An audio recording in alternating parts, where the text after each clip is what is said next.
Salut à tous et bienvenue. Allez, aujourd'hui on plonge dans un vrai casse-tête, la feuille de pronostic du prix des 4 glacières à Chantilly. Vous voyez ce mur de chiffres? On va voir ensemble comment le transformer en une stratégie qui tient la route. C'est parti. Bon, on connaît tous cette situation, n'est-ce pas? On ouvre la page des pronos et là, c'est une avalanche de données.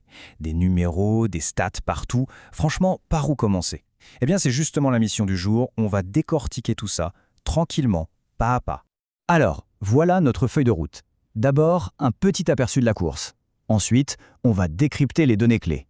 Puis, on se penchera sur la sélection à la loupe, avant de voir comment passer de l'analyse au pari. Et pour finir, on se demandera si tout ça, c'est plus que de la chance. Allez, on y va. Ok, première étape, la course. On va poser le contexte du prix des 4 glacières. C'est la base, avant même de s'intéresser aux partants. Alors, on est à l'hippodrome de Chantilly, on a 16 partants sur une distance de 1400 mètres, et attention, le prix, 52 800 €. Forcément, avec une telle somme en jeu, on a du beau monde au départ, ça promet une course super compétitive et donc super passionnante à analyser. Maintenant, la grande question, comment on fait pour y voir clair dans toutes ces infos? C'est là qu'interviennent les outils de l'analyste. Voyons ça de plus près. Le premier truc, c'est de trier. L'analyste a créé deux groupes. D'un côté, les bases, on a les numéros 8, 13, 11 et 4. Ce sont, en gros, ses favoris les plus solides. De l'autre, les associés, 2, 7, 15 et 3. Eux, ce sont les challengers sérieux qui viennent compléter le tableau. Alors, une base, c'est quoi au juste? Imaginez que vous construisez une maison. La base, c'est la fondation. C'est le cheval qui est considéré comme le point d'ancrage le plus fiable de votre pari. C'est vraiment le pilier de toute la sélection.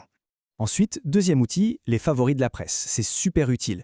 Ça permet de comparer son propre avis avec celui des autres experts. On voit tout de suite si un cheval fait l'unanimité ou si c'est un choix plus personnel. Et là, quand on compare, c'est super intéressant. Regardez, les bases de notre analyste sont les 8, 13, 11 et 4. Le top 4 de la presse, 8, 11, 13 et 3. On a 3 chevaux en commun dans le trio de tête, le 8, le 11 et le 13. Ça, c'est un signal fort. Ça veut dire qu'il y a un vrai consensus sur ces chevaux-là. Mais, attention, parce que malgré cet accord apparent sur les favoris, la source nous donne un indice de difficulté de 9 sur 10. Et 9 sur 10, ça veut dire quoi? Ça veut dire diabolique, voilà le mot. Donc même si tout le monde semble d'accord sur quelques noms, la course reste ultra ouverte, complètement imprévisible. Le moindre petit grain de sable peut tout changer. Bon, maintenant qu'on a le contexte, passons à l'analyse de la sélection elle-même. On va mettre à la loupe cette fameuse combinaison de 8 chevaux, 8, 13, 15, 3, 11, 4, 2 et 7. Comment se comporte-t-il face aux stats?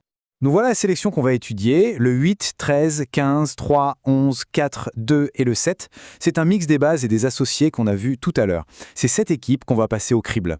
Premier point qu'on regarde, la régularité, le pourcentage de fois où ils finissent dans le top 5. Et là, on a des champions. Les numéros 2, 11 et 13 affichent un score de 66,7%. Ça veut dire qu'ils sont dans les 5 premiers 2 fois sur 3. C'est énorme. Et juste derrière, on a le 8, une de nos bases, avec 50%. C'est un signe de fiabilité qui ne ment pas. Autre critère, et celui-ci est absolument crucial, l'adaptation à l'hippodrome. Et là, regardez bien. Sur nos 8 chevaux sélectionnés, 7 sont listés comme étant les plus adaptés à Chantilly, avec le 11 et le 8 qui caracolent en tête.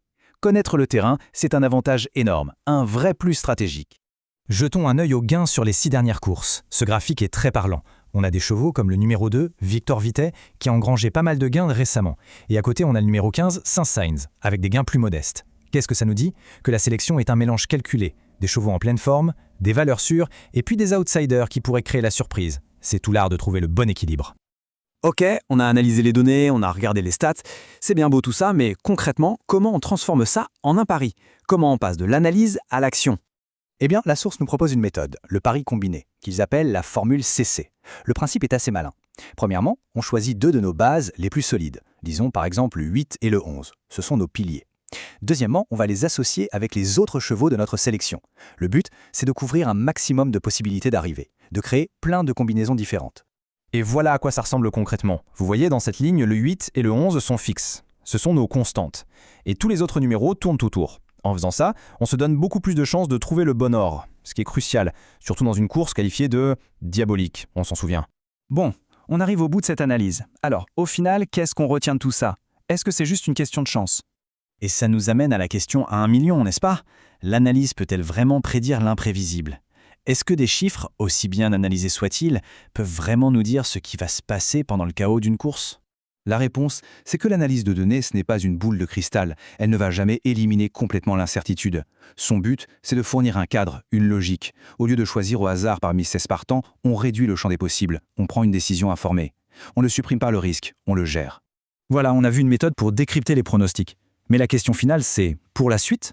La prochaine fois, quels chiffres guideront votre propre analyse? Est-ce que ce sera la forme récente, l'aptitude au terrain, ou peut-être l'avis général de la presse? C'est là que l'analyse devient un art et que votre propre intuition entre en jeu.